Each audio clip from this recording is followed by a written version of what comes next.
Hello there. It's Loren at Tanglewood in Costa Rica. I hope you are having a fantastic week, that you have been able to relax and maybe not get caught up in all of the hype. I know yesterday was Boxing Day and a lot of people are out there shopping, etc.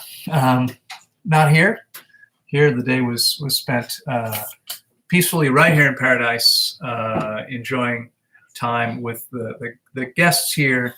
With, I actually had thought today maybe I would broadcast from outside, and I did a call and a little bit of a second call from outside, and thought that's enough sun.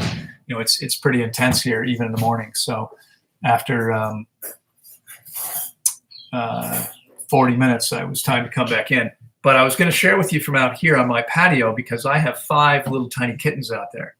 And the kittens were dropped off here. You see there's a wood table here, and the computer's on a desk, and there's a table here you can't see, and there's a table over there you can't see. And my bed and the bedside tables and all the furniture in there, and most of the furniture here, much of the not the couches and these things, not the desk chair, but the solid wood furniture, I have built by a local furniture maker, a neighbor of ours, a guy I've known now for 6 or 7 years. And these cats showed up last Friday night. Turns out that he claims he didn't drop them off here. He happened to be here dropping off furniture that night before we opened. And the cats just appeared magically. And he says they made their way over here by themselves. He lives more than a kilometer from here. So I kind of doubt that that's the case. It's probably 2 kilometers, in fact. And these kittens are like 4 weeks old. So now they're 5 weeks old. But anyway, we assumed that someone who knew who we were dropped them off, thinking the rich gringos can take care of them. And sure enough, that's what we're doing. We're feeding them and nursing them. There's 5 of them. They're precious. And I thought maybe I'd record. I'd go live from out here, so you could actually see them a little bit, but it's a little too warm out there already in the sun. So anyway, here I am. I hope you're doing great. Let's see. So the poem on Christmas Live was pre-recorded. No, that was, I'm not sure I know what you mean. I was sitting right here at my table and recorded it as you saw me record it. So I recorded it right then. I was reading it off my laptop screen. Good morning, Dynasty of 3. Boris, thank you very much for your kind comments. I appreciate. Can a lost tooth be regrown?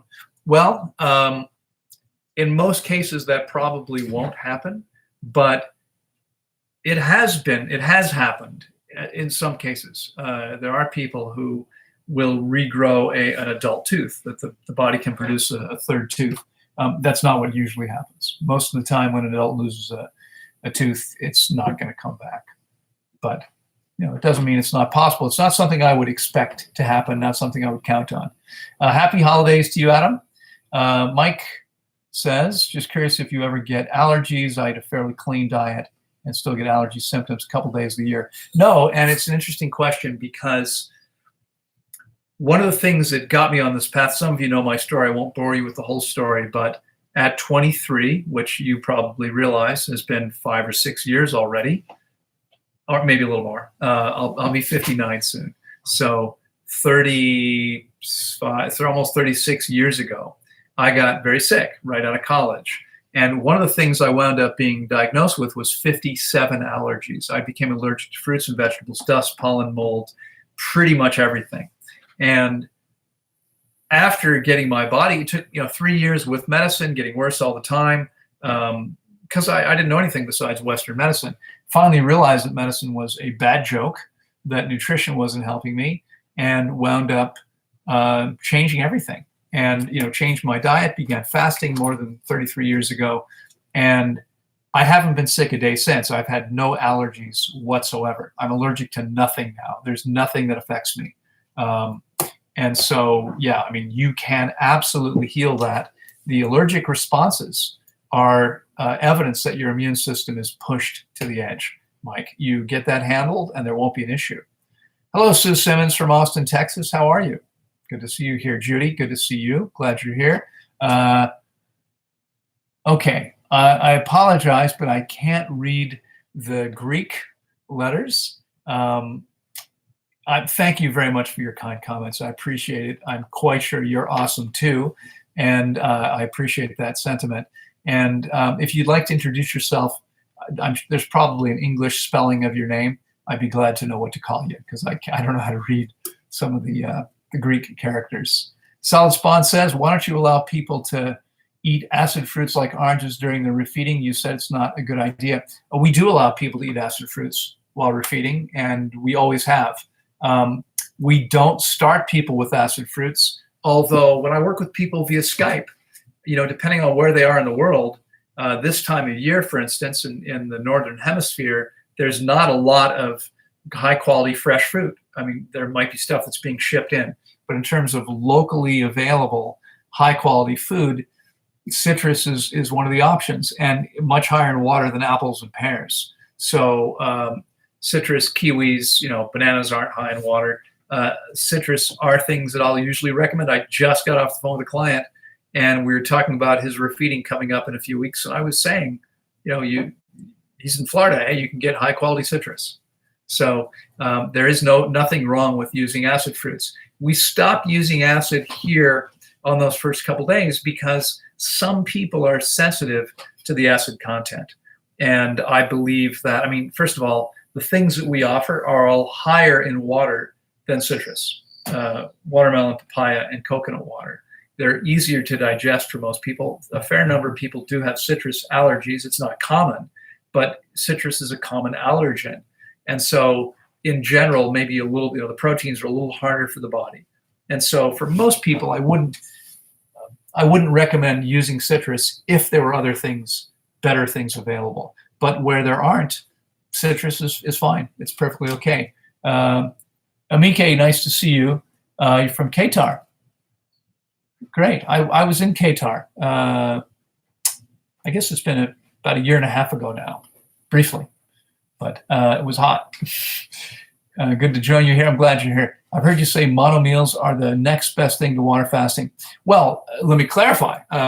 Mono meals in many ways are better than water fasting. It depends on what it is you're trying to accomplish. In order to cleanse and heal the body, fasting is the best way. But you can't fast forever. Okay, I'm not convinced that we're intended to live on air and water.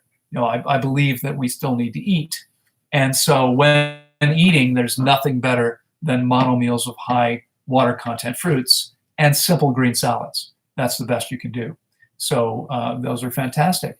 Could coconut water fast be the middle way between the two? No, it's not something I'd recommend doing. And the reason why is because while coconut water is a wonderful thing, doing a lot of coconut water, you're likely to actually, or it's entirely possible, you can actually create an electrolyte imbalance, because while coconut water is loaded with electrolytes, they're not balanced electrolytes. It's heavier in some than others. And so it's probably not something you'd want to do a lot of. But be clear that consuming calories or nutrients is not fasting. You can call it a coconut water fast, but it's actually a coconut water diet. And I wouldn't recommend doing coconut water only for more than a few days.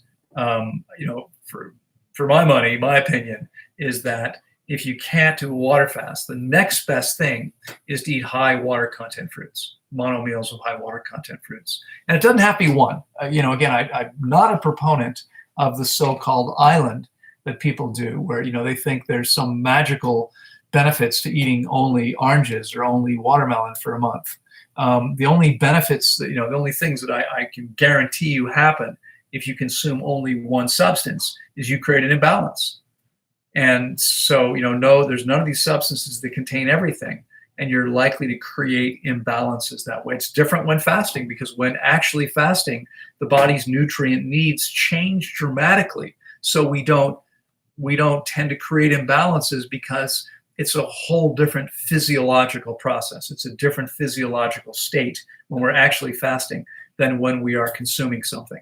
So, for me, fasting is actually in many ways safer and much better than consuming a restricted diet like that of only one fruit for some period of time. But what you can do is watermelon now and papaya later, and citrus for dinner, or a simple salad if you want to do that. I mean, salads do take more energy to digest normally than fruit. So if the objective is to cleanse as much as possible for some period of time, whether it's a week or two, you might be better off not doing salad for that period of time and doing just high water content fruits. But I would vary them. Okay, my way of doing this is to vary them, not to consume only one for an extended period of time. Fayan says, hello. Why do our closest relatives, orangutans, live much shorter than us, even on an optimal diet? Well, orangutans aren't our closest relatives. What happened was, it's believed, if you believe in evolution, the scientists say it's very clear there was an anthropoid primate, maybe at some point split off from the monkeys, because we're not that closely related to monkeys. We are closely related to all of the anthropoid primates, which includes orangutans, which includes the gorillas, which includes the chimpanzees and bonobos. And I think maybe it's the gibbon. There's one other member of the family I think I'm forgetting. I always forget this one. What happened was I believe it was the orangutan that was the first or second to split off. So there was one, it moved along, the orangutan split off. And then later on, the gorillas split off. And then we split off. So we're equally related to the chimpanzees and the bonobos. And we are we don't have as much DNA in common with gorillas, and we have even less in common with orangutans. So why do they have a shorter lifespan than us? Well, it has nothing, it's not simply about what they eat. Every species has a lifespan. The optimal diet for a cat is meat, but a house cat isn't going to live more than 20 years or so. And big cats, I don't actually know the lifespan of a big cat, but my guess is, let me do a quick search here. Lifespan of a lion. My guess is it's longer. It typically is. 14, 15 years, 15 to 20 years in captivity. 14, 15 years in the wild. It's every species has their natural lifespan, and it's not dependent simply on diet. I mean, the animals in nature all eat their natural diet, but we have different lifespans.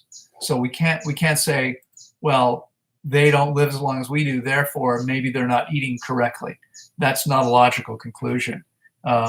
Simply because what's optimal for them and what's optimal for us.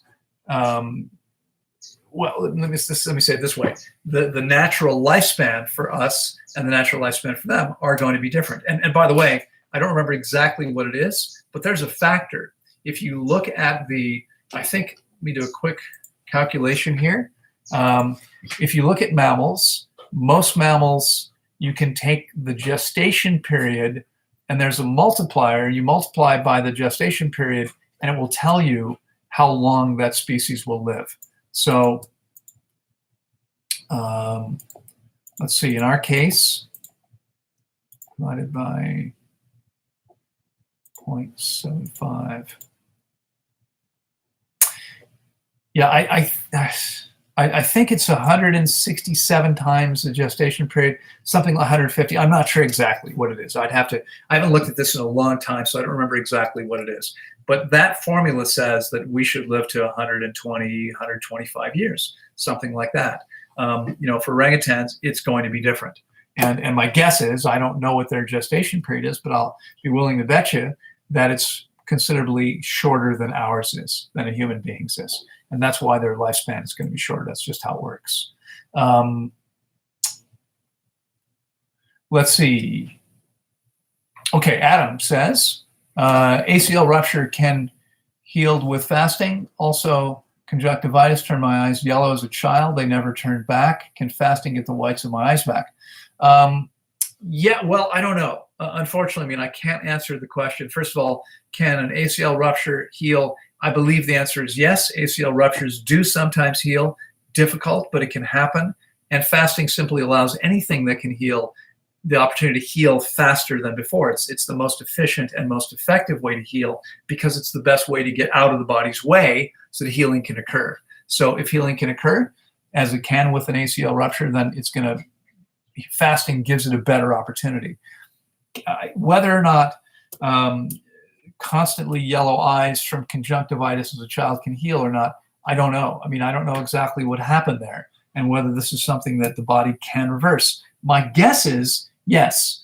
I don't think I've ever worked with anybody with this particular situation. So I don't have any experience with that and don't know what to say, whether that's possible or not. But I suspect that this is something that your body could probably heal when it had the chance to. Okay, let me see here. Where are we? Okay, Sharaf says that I had foot surgery and fasted the first day and continued to eat raw vegan. And the next week at my appointment, he said I was recovering faster than almost anyone he has ever seen and attributed it to my diet. Yeah, well, there's no question.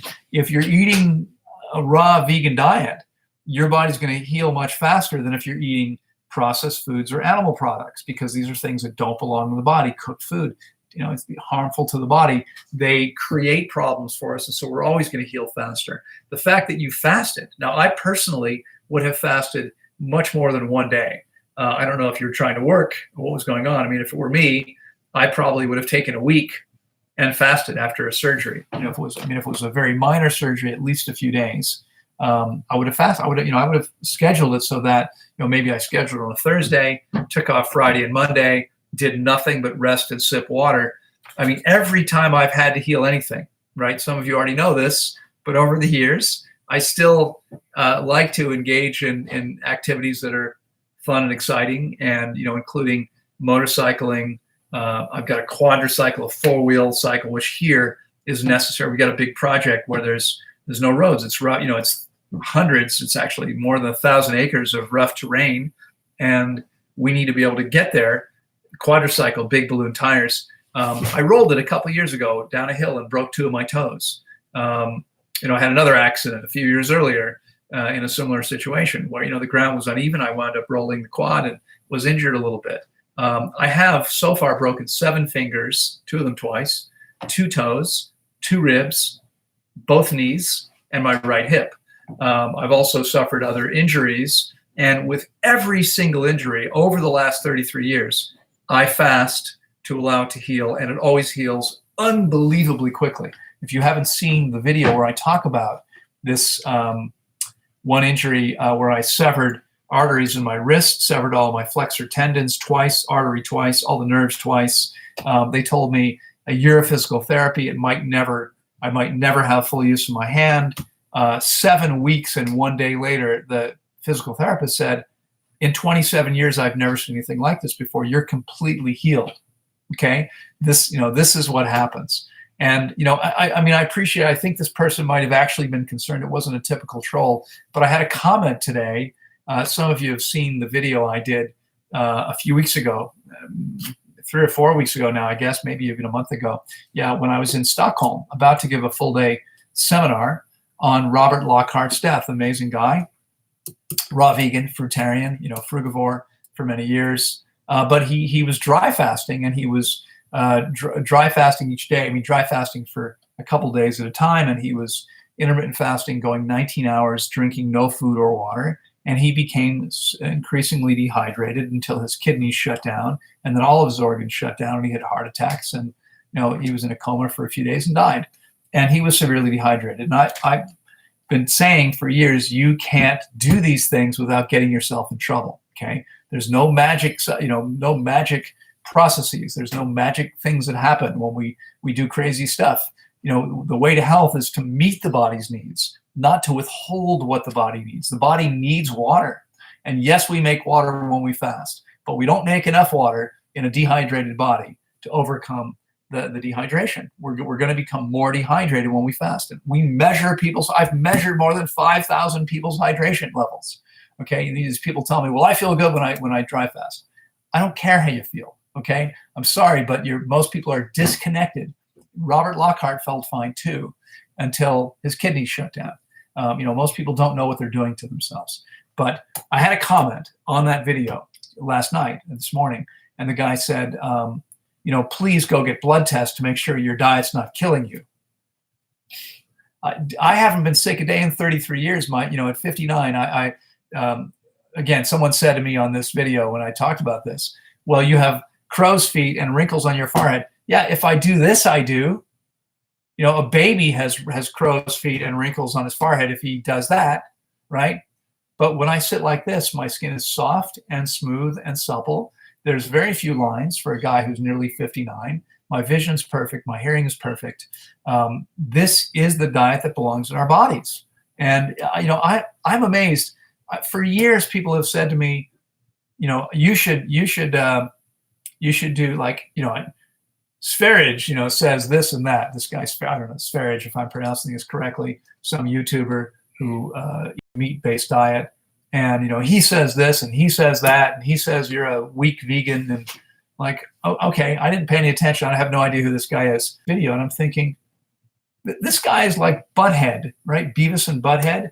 He sounds like him. He's as intelligent as Butthead. Points. He doesn't support anything he says. There's no science. There's no logic. It's bullshit. And what blows me away is who would listen to this nonsense other than people who simply want to believe what they want to believe. It's like, why would anybody listen to this guy and think, oh, this guy knows what he's talking about? Now, people say the same thing about me. That's fine. Here's the difference. I've helped more than 10,000 people from all over the world, and I'm actively doing this now for nearly 30 years, take their body to an amazing level of health and vitality. And it works over and over again. Okay?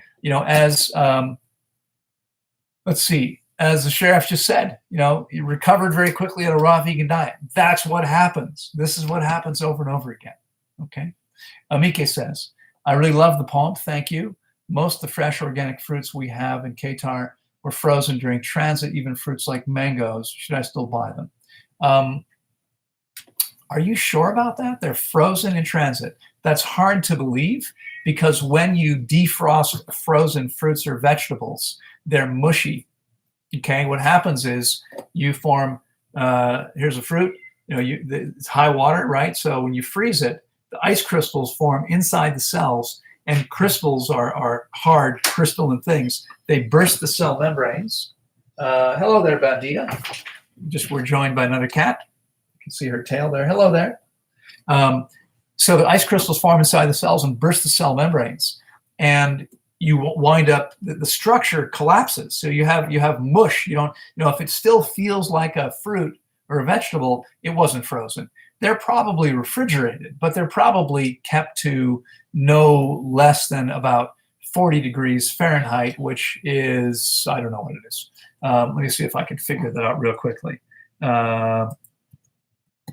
Fahrenheit, this is a problem. That's a German word. And so my spelling is maybe not that good on that one. Fahrenheit to centigrade, there we go, I figured it out. There's a conversion table. Give me 1 second, and I'll tell you what this is. But I would ask them, and I would check it out. And again, you don't even have to ask. Honestly, if the fruits or vegetables, if the produce, this is 40 degrees is about not quite 4.5 degrees Celsius. So it's, it's cold, but it's not frozen. And if it's not frozen, then you don't have this problem of ice crystals inside the cells. And so it's fine. It's perfectly fine to eat if it's cold. It's okay. The tomatoes probably have very little flavor because if you cool a tomato down, except for the cherry tomatoes, buy cherry tomatoes. You take regular, large tomatoes and cool them down to that temperature, and they lose most of their flavor. And there's a few other things that do that, but most of them are perfectly fine. I seriously doubt the mangoes, if they were frozen, they're going to be all soft and spongy. And if that's the way they are, then no, don't eat them. Don't eat them. You've lost much of the value that way. Okay. All right. Fayan says, are you familiar with Buteyko method and over breathing? If yes, what do you think about it? I learned about this method. I've learned a lot of breathing techniques over the years. I started studying yoga 30 years ago. I've been involved in Tantra yoga, where there were very specific breathing techniques. I've been involved in various meditation practices and learned breathing techniques. I don't remember exactly what that method is, so I can't really comment on it at this point. Damien says, please tell us about enemas. Is it always a bad idea? It is almost always a bad idea, okay? What we want to do is get out of the body's way, not manipulate the body into creating a particular outcome. So the only time I would ever use an enema myself or recommend one is if someone is in serious pain, needs to eliminate, but is unable to. They've got a hard mass and they can't eliminate it. In that case, the enema might make sense. Other than that, I don't think it does. I don't think it ever does. Okay, it's not something I'd recommend doing. So I would avoid it whenever possible. All right, let me see here. James says, why is a 6-week plan not an entire life plan? By the way, your poem was Liddy. I have no idea what that means. I'm hoping that's a positive thing, James. I see the fire there. I guess that's good. But I've never heard that term before. Liddy. I guess it means it was lit. I don't know. The 6-week plan is a lifetime plan. It is a lifetime plan. And the people who work with me are very clear that I'm recommending they eat this way forever. Someone asked me yesterday, how long until we can go back to eating normally? And I said, hopefully never. Okay, you never want to do that. Because if you go back to eating the stuff you were eating before, you're going to recreate the same issues you had before. That doesn't make any sense to me. But I believe that if I called the 6-week plan a rest of your life plan, nobody would read it. I mean, a lot of people would be, I don't want to look at that. I'm not willing to do that. So it's a 6-week plan. And what I encourage people to do is to follow it for at least 6 weeks. If at the end of 6 weeks, they're not completely convinced that this is what to do for the rest of their life, then they should go and eat whatever they think, whatever they believe is the healthiest cooked diet that they can eat. And then observe how they feel and function, because their now clean and efficient body is going to say, you screwed up. Okay. You shouldn't have done that. I don't feel so good. That wasn't a good idea. It's going to be clear if someone gives, does a long enough fast and then follows my program for 6 more weeks. It'll be really clear to them when they go eat something else that they're doing something their body does not want them to do. But I can't say to everyone, do this forever. I mean, I could say that, but a lot of people would never do it. So I ask people to do it for at least 6 weeks and then pay attention to what happens. Because if people don't do it for 6 weeks, they go right back into eating what they were eating before, they might not really get a chance to notice what's really happening and how the body is reacting to those relatively poor choices that they're making. All right. And thank you very much for the comments on the poem. Thank you. Someone else, Amike mentioned earlier, I didn't thank you. Thank you very much for your comments on the poem. I appreciate that. There's more. Tell me what you think. I have another poem. Would you like me to do another live broadcast, a brief one, on either New Year's Eve on Tuesday or New Year's Day on Wednesday, and share another poem with you? Because I'll be glad to do that. I have something else. I think if you like that one, you might like this one too. All right. Matt says, hey, Loren, thanks so much for all you do. Inspiring. Thank you very much. I appreciate that. I know you don't generally recommend shorter duration water fasts for various reasons. What's the shortest duration that seems worthy to you? Well, let me be as clear as I can about this. First of all, again, I appreciate your comments and compliments. Thank you. If someone's eating a conventional diet, they're going to benefit from fasting for a day, okay? Because a break from the crap they're eating is useful.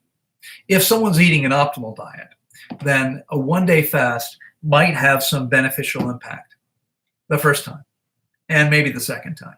But as long as they keep making good choices, it's going to lose its benefits because a fast so short is a very superficial cleanse. It's a surface level cleanse. So my analogy, and some of you have heard this before, if I go and wash my hands, okay, at 58, I've learned how to wash my hands relatively well, so that when I'm done, they're pretty clean. Okay, if I don't touch anything, and I wash them again 10 minutes later, are they going to be cleaner? Not much. And 10 minutes later, if I wash them again, are they going to be much cleaner? No, not appreciably. And each time I do it, I'm getting less and less benefit from it. Okay. Now, at the same time, if you go beyond a day, you go beyond around 20 hours, your body begins to break down muscle to create sugar. And again, I mean, there are naysayers out there. We measure this stuff and have been measuring it now for 14 years. We've measured thousands of people. You can convert muscle to sugar, period. Okay. If God tells me I'm wrong, sorry, God, we measure it. Okay. We can see what's happening. That happens from about 20 hours in to, for the most people, about 3.5 days in. Then the body begins to convert fat, to use fat as fuel into ketones. But it continues for about 10 days. So in those first few days, there's a fair amount of muscle loss. If you're doing a series of 3 and 4 day fasts, even week-long fasts, you're losing a lot of muscle. You're never getting a lot of benefit. I mean, do what you're able to do, right? If there's no way you can take more than 2 weeks off, I mean, take 2 weeks off on top of a long weekend, right? On top of a holiday where you've already got some free time. Use medical leave, use unpaid leave, do what you need to do. I mean, we have a lot of people that I work with every year who have to jump through some hoops to be able to get the time off that they need to do what they want to do. But they make it happen because they're committed enough. If you don't see a way to make it happen, then do what you're able to do. If you only have 2 weeks, okay, then you can fast 11 days, have 3 days of refeeding. It should be supervised because your benefits are going to be much, much greater when someone actually knows what's happening. Okay, I work with people all the time. I typically don't work with people except from start to finish, but I'll do consultations. I did a consultation with a guy who was 5 days in, and he was making all kinds of mistakes. Okay, and now we're trying to correct what already happened. It's a lot better. It makes a lot more sense to actually understand as well as possible what you're doing from the beginning so that you get as much benefit as possible. And you get the most benefit that you can for the time you invest. There's a cost. Sorry. I mean, this is how I make a living, and I'm happy to help people, but I also have to pay the bills, and I'd like to be able to eat, and so I charge, and my time is valuable to me. So it's not cheap, but it's worth it. It's worth it because it's your health, and I'll guarantee you unconditionally the highest level of health and vitality you've ever experienced if you're willing to go long enough and you're willing to take my coaching. It doesn't fail if you do what you need to do. It never fails. I mean, it's an amazing thing that happens. Okay. Okay. So Amir says, so normally I recommend people fast 21 days or more for that reason, because it's a lot more powerful than the next shortest, going 16 days, which we book by the week. So 4 weeks is 21, 3 weeks is 16. 21 days can be twice as powerful as 16 because it takes 10 or 11 days to be fully into the deepest part of the process. All right. Amir says, hello from Iran. Thank you for doing this. It's my pleasure, Amir. I'm glad you're here. Amike says, for the occasional compromise, which is the lesser of two evils, dried fruit or nuts? I don't know. It's hard to say. I mean, I probably, because you left some openness here, the question's not completely closed. What I mean is maybe nuts, small quantities, soaked first. Okay, not very often. Okay, dried fruit's really not a good idea. If you are going to use it, you should rehydrate it. It's still a long way from fresh fruit. These are things that really don't have any significant part of a natural, optimal diet. So very, very occasional use, and I'll use these things myself. Again, I don't do much prepared food here, but for instance, in April, my mother and sister will visit, as they do virtually every year, and I will prepare some meals for them. I might prepare them a pie at some point. That will involve some dried fruit. Not optimal, but it's a very occasional thing. Okay, it's a very occasional thing. That we're going to see the consistent results that we get are going to be based on the consistent choices that we make. So if my choices are perfect or very close to perfect 360 days a year, 350 days a year, and 15 days a year, less than 5% of the time, I make some compromise, I'm still going to do pretty well, right? And my compromises, by the way, are many people's best best days ever are the days I make compromises. So, you can still do really, really well. But the better you do, the better your choices are on a consistent basis, the better your results are going to be. All right? Hope that's clear. Pelican says, since I was off work this December, I fasted 7 days. After day 4, I couldn't sleep at all, like 1 or 2 hours. And sipping water really helps. Thanks, but I pee a lot. Okay, well, sorry you couldn't sleep. Yes, sometimes you pee a lot. That's okay. Hopefully you did what you needed to do and got the benefit that you wanted. If you're still not feeling and functioning as well as possible, again, I can guide you, and I can guide you via Skype if you can't get here. Now, we're running out of time. I have to go in just a few minutes. Before I go, I want to say a couple of things. One, I mentioned this, I think, last week. Today is the last day. There is an opportunity. If you know you want to come here, you can register today and pay in full and save 15%. You need to send me an email today and tell me how long you want to fast for, and I will then send you an invoice for the discounted amount, 15% off. That ends today. That's a lot of money, and so that can make a big difference for some of you. If you already know you want to come here and do this, and by the way, if you don't already know this, I promise you, if you can come spend 4 more weeks here, it's going to be the most beneficial thing you've ever done for yourself. It's incredible what happens. It's an incredible experience. It's mind-blowing for people. It opens their mind.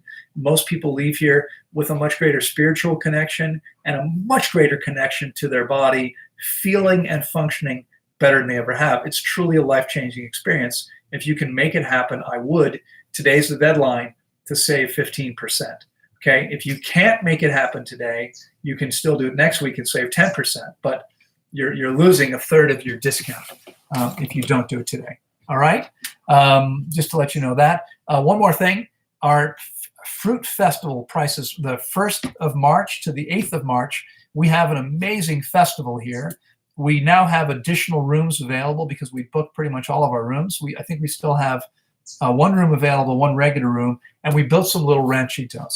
The idea was to do an improved tent or tent platform, and then I thought, if we're going to build a floor and we're going to build a roof to put a tent under, why don't we just put walls in it? It's a small space. There's enough space for 2 beds. There's a little bit of space left. You've got lights and fans and comfortable beds and linens, and we'll supply you with towels. No, you know what? For the festival, I don't think those rooms get towels. I apologize for that. There's a front porch with a couple chairs, and they're beautiful spaces. And they're close to a beautiful camping bathroom facility, which is sized for up to 100 people. So there's plenty of space there. There's a men's room with 3 toilets and 2 urinals and 4 sinks. There's a women's room with 4 toilets and 4 sinks. And then there's 4 showers, which each have a little bit of space to change. And, they're beautiful, they're comfortable. Everything we do is high quality. It's hot water. And last year we had more than 50 varieties of organic fruit here, everything organic. It's really an amazing event. We're going to spend a day at one of the most beautiful beaches in Costa Rica. We're going to spend a day at the highest waterfalls in Costa Rica. There's going to be a couple bonfires. We're going to have live music. There's going to be daily yoga classes. I'll be giving live lectures. There's an opportunity to get a massage. You can use our pool, our trampoline, kilometers of trails on site. We've got mountain bikes. This is a spectacularly beautiful place, and it's a really amazing time. And the price is about to go up. So if you want to get in on it, you want to do that now before the price goes up. Okay? That's it for that.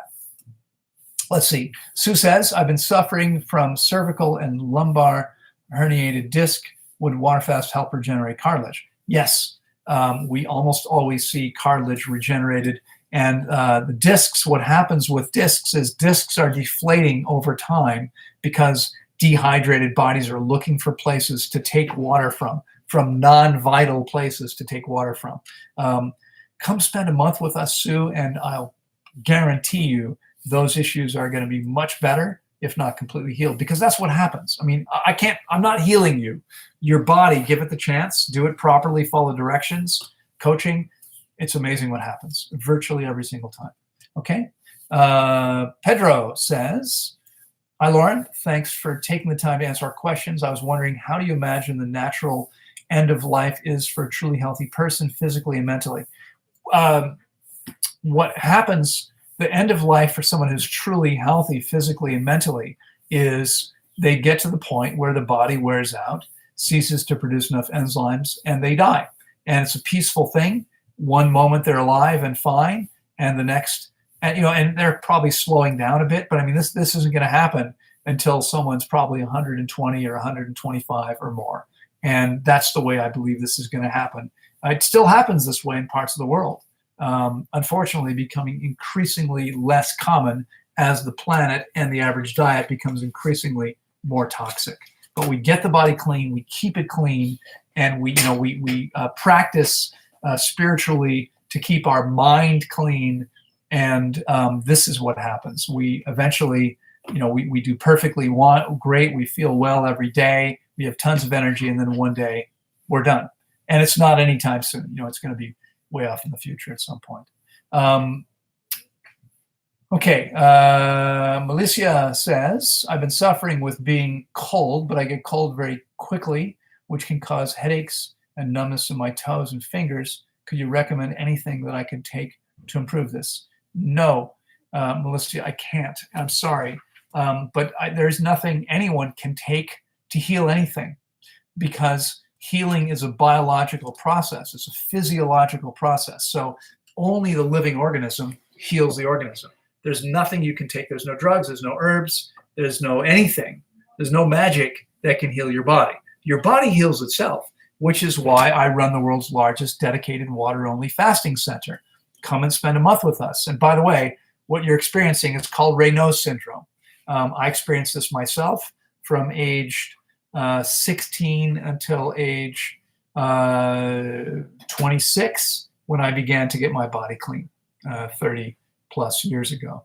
And you can do exactly the same thing. I no longer suffer. It's difficult. If you're not familiar with this, guys, your fingers go numb, all the blood drains out, they turn white. You hardly can feel anything. It's hard to drive. It's hard to function when you can't feel your fingers and toes. This doesn't happen to me anymore, and it doesn't matter how cold it is. It used to happen when there was just a small change in temperature. This is what happens with Raynaud's. And I went from having suffering with this problem when the temperature dropped just a little bit quickly, to having no problem at all regardless of the temperature. I just came back from a week in Stockholm, Sweden. It was 6 below zero. And a few weeks ago, I was perfectly fine. It doesn't happen anymore. Okay, you can heal as well. But there's nothing you can take to do this. The thing to do is to give your body the chance to heal via fasting, to clean out all the garbage so your circulation improves, and that takes care of it. And if you're interested, I'd be glad to help you, and I'll guarantee the results if you are coachable and willing to go long enough. Okay, Jackoff says, my nails have vertical line ridges on them. Does this mean dehydration? My nails are not smooth. No, that's mineral deficiencies, most likely. That's minerals. It's not about dehydration. Okay, but dehydration means that your body's not going to process food very well, and if you're dehydrated, you may have a harder time getting the nutrition you need from your food. So dehydration could play a role. Everything is interconnected, but the specific lines you're talking about denote a lack of minerals. Love Yourself First says, for reversing autoimmune conditions, I'm running out of time here, such as eczema, would you recommend more water fasting or juice cleansing, or a combination of both? I never, ever recommend juice cleansing. Never, ever. Because juices are overly concentrated substances. They're largely oxidized. They're fragmented. That is, not everything is there. You throw the fiber away, and they are imbalanced and unnatural. And so water fasting is at least 1,000 times more powerful at allowing your body to do whatever it needs to do. I never, ever recommend, if you want to, if I'm out somewhere, today I'll be at a farmer's market. There's a guy there that has fresh cane juice. I will have a glass of it. It's amazing. But we actually have an old Champion juicer here, but I don't ever use it to make juice. I mean, we don't make juice here. I live on whole food. It's infinitely better than fragmented processed, oxidized stuff. And so water fasting is many times more powerful. The key is you have to do it correctly. So folks, I'm going to have to go here. I apologize if there are more questions. I see there are more questions. If I didn't get to your question, I apologize. This is the way it goes. I'm sorry. I hope this has been good for you. I wanted to mention one more thing to you, and that is some of you, there will be some changes coming. And here's what's happening. We are in the process of opening a Patreon account. And if you're not familiar with it, it allows people to support people like me. I put a lot of time and energy into doing these live events, into making and responding to all the questions on my YouTube videos. And frankly, it's difficult to do because I have a lot of demands on my time, and I'm trying to support a big project. I don't take a salary. I'm trying to support a big project, and it requires the income. And this is a way that you can actually help support what I'm doing here. So if this is valuable to you, you're going to be able to support it. And what's going to happen is there's going to be there's going to be things that we're going to do just for supporters later on. And eventually that might mean, I mean, frankly, I'll be honest, we may get to the point where I won't be able to do these lives. I'll be doing lives only for supporters. So I don't know exactly when it's going to happen, but we'll be opening the Patreon account in the next day or two. And by the time I'm back with you next Friday, it'll be present. You'll know about it. In the meantime, if you're interested in supporting me and my work now, you can do that here. I don't remember what it's called, but it happened last week a couple times. There is a way that you can, what am I looking for? You can support now. You can donate basically now, be a supporter. And I'm sorry, I don't see it on my screen, but I think on yours, there should be a button that allows you to donate. And when that happens, your comments are prominent, and it enables me to recognize you and to appreciate you. And so, I appreciate each of you for being here. I really enjoy doing these. The problem is that I am so far behind with everything else I need to do because there isn't enough time in the day for everything I've got going on. I've got a book. I know the world needs this book to get out, and I don't have time to finish it. I don't have time to respond to all the fasting registration forms that come in. There's so many projects I'm working on. I need more time. I need more help. But one of the things that we need is some of the things we're doing because we need to raise the money to make these projects work. And so we're going to be asking you to support, and you're going to have the chance to do that probably in the next day or so. All right. I think Gusel, in fact, was going to, Gusel produces my videos, I think was going to put a link to the Patreon account here. I don't see it yet. Maybe that'll happen later on. Anyway, I hope everyone's well. I hope you have a fantastic weekend. It's been a pleasure being with you today. I've got to go. I've got a lecture to give here in just a few minutes, and I've got a few things I need to do first. So I actually hadn't intended to be on this long, but I'll look forward to seeing you next week. If you speak Spanish, I'm back tomorrow at 9 o'clock Costa Rica time in Spanish. And nos vemos mañana. Ciao.